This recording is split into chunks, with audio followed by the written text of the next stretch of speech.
in your life, you might need to mark this in your Bible. It's 2 Corinthians chapter 4, verses 8 and 9.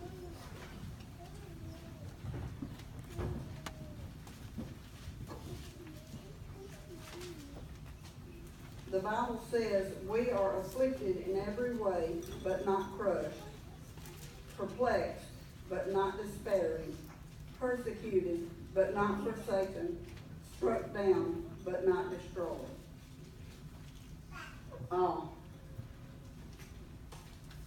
Around my 50th birthday, I know that because during chemo I celebrated my 50th birthday.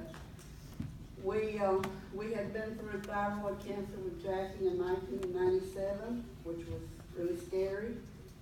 And then I was diagnosed with inflammatory breast cancer. And that was in February of 99, and we went to MD Anderson. And they said, if you had come 2 years ago, we would have said no hope, but we will give you a 30% chance. If you go on a clinical study, to take 3 times the chemo that other people take. And that's what I did. I took triple doses for the first set, and that's the one that knocks your hair out. The first dose knocked all my hair out. And then I went through surgery, and then I had 44 treatments of radiation. I finished around Thanksgiving, and then I was burned up into the year in January. And I could go over all the bad things. So let me also say that in 2001 I had surgery for colon cancer. So we've had 3 cancers at our house. But I can tell you all the bad and terrible things and all the gory details of what we went through. But what I'd rather tell you is the good things. I'd rather tell you that God provided a plan through Jackie's job that paid for everything. And that right in the beginning, he brought to my mind an old song that says, it is no secret what God can do. What he's done for others, he'll do for you. I got me a notebook and put that on there, and everything people sent me, I put in that notebook. And I'd like to tell you about the carpenter. We had just started a house when I was diagnosed. And we hired a carpenter to just do the carpenter work because we were experienced. My daddy was a building contractor. We were going to contract it. Well, when I got cancer, that carpenter took over everything. He finished that house by the time I had taken my first treatment. And that day that my hair all fell out, we moved into that house. He cleaned it for me so we could move in. He was a wonderful man. And then I'd like to tell you about my best caregiver I ever had, who changed my bandages, who gave me shots. His name's Jackie Gill. And he could have got his nursing degree right after that year.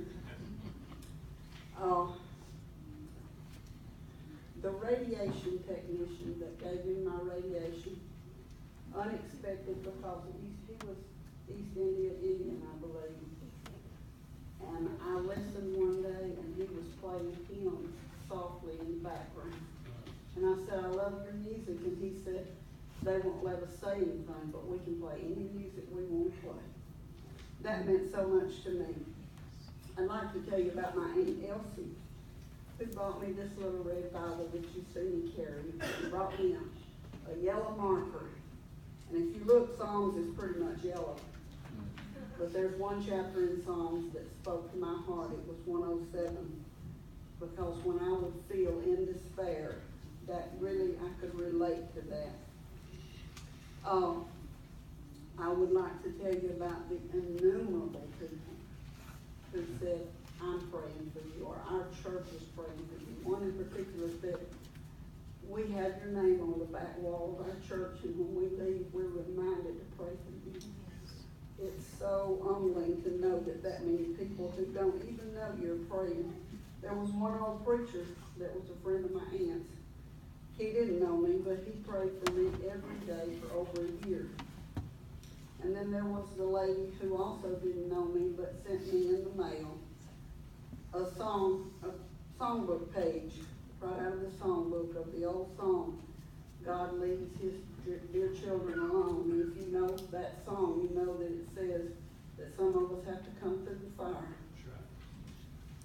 I'd like to tell you about my sister who sent me a card of encouragement every day that I was going through cancer of that whole year. She's gone to be with the Lord now, about 15 years ago. But it was not cancer, but all these things that have shaped my life and shown me God's wonderful grace, his grace, and to him be all the glory and praise for everything he's done for me.